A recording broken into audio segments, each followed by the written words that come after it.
मुंबईसह संयुक्त महाराष्ट्र मराठी माणसाने लढवून मिळवला हा इतिहास आपल्या सगळ्यांना माहीत आहे आणि संयुक्त महाराष्ट्र असं सहजासहजी मिळालेलं नाही. त्यासाठी 107 हुतात्म्यांनी आपल्या प्राणांची आहुती दिली, बलिदान दिलं. त्यांना अभिवादन करण्याचा आजचा दिवस आहे.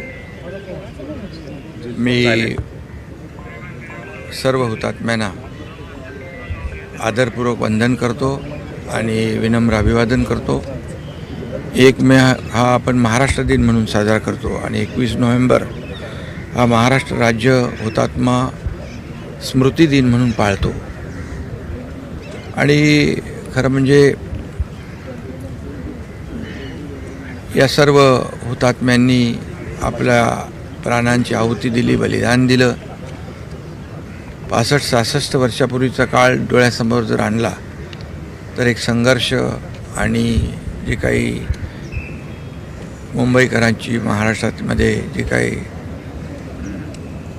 चळवळ त्यावेळेस पाहिली तर अंगावर आजही शहारे येतात. आणि अशा परिस्थितीमध्ये मुंबईचा संयुक्त महाराष्ट्र आपल्याला मिळालेला आहे.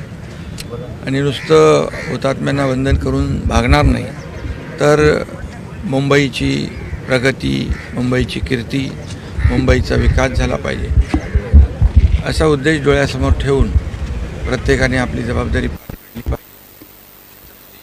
शिवाजी महाराजांना अभिप्रेत असलेला महाराष्ट्र घडवण्याचं काम प्रत्येकाने केलं पाहिजे.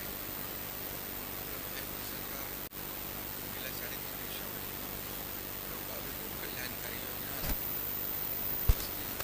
महाराष्ट्राला पुढे नेण्याचं काम या ठिकाणी करण्याचा प्रयत्न करतोय.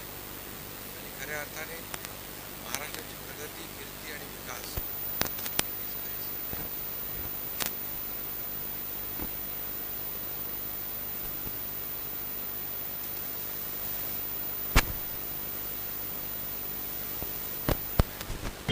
ज्यांनी संयुक्त महाराष्ट्र मुंबईसह मिळवण्यासाठी बलिदान दिलं त्यांना आदरांजली अर्पित करतो. त्यांना विनम्र अभिवादन करतो.